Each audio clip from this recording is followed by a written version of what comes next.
I don't know about you, but growing up, I was convinced we'd all be flying to work by now. Back to the Future promised it. Star Wars made it look normal. Instead, we got traffic. Then I saw a video that made me stop scrolling. Someone was sitting on what looked exactly like a motorcycle, and it lifted straight off the ground. No runway, no giant wings, just up. At first, I thought it had to be fake. Nowadays, it's hard to tell what's real online. So I started digging. Turns out there are actually several companies building flying motorcycles, sometimes called hoverbikes. And they're not all trying to solve the same problem. Some are designed for recreation, others are exploring military, emergency response, or search and rescue applications. A few companies even imagine them being used to reach places that normal vehicles simply can't, like remote mountains, disaster zones, or areas cut off by floods. The engineering is what surprised me most. Most people hear flying motorcycle and picture a motorcycle with wings attached. That's not what these are. Some use multiple electric rotors, almost like oversized drones. Others rely on jet propulsion. Either way, the goal is the same. Keep the vehicle light enough to fly, while keeping it stable enough that the rider doesn't feel like they're balancing on a ladder during a hurricane.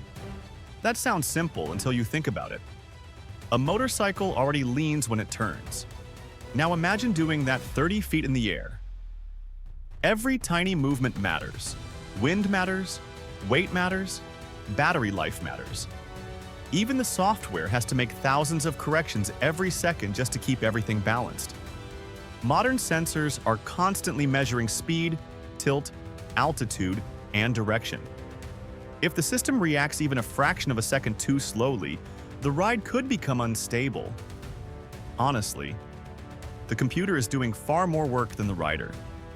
That's one reason these machines are still so expensive.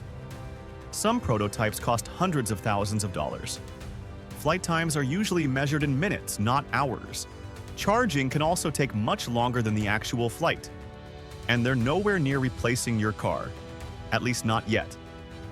Then there's the question of safety. If something goes wrong in a car, you usually pull over. If something goes wrong in the air, the situation becomes much more serious. That's why many companies are building multiple backup systems into their designs, hoping to make them as reliable as possible before they ever become common. There's also the issue of regulations.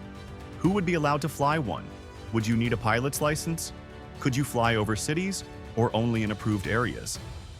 These are questions governments around the world are still trying to answer. But here's what caught my attention. 20 years ago, electric cars were mostly experiments. Now they're everywhere. The same thing happened with drones. First, they were expensive research projects. Today, kids fly them in the park. Even smartphones seemed impossible not that long ago, and now most of us carry one every single day. Every technology starts somewhere.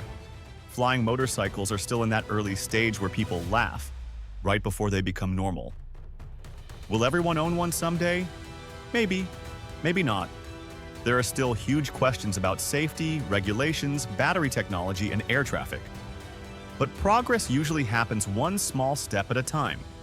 Each new prototype flies a little farther, becomes a little safer, and teaches engineers something new. And that's how impossible ideas slowly become everyday reality. But one thing is already true. For the first time in history, you can actually buy something that looks remarkably close to the flying bikes we grew up watching in movies. Honestly, I never thought I'd see that happen in my lifetime. The future may not have arrived exactly the way Hollywood imagined, but for the first time, it finally feels like it's getting close.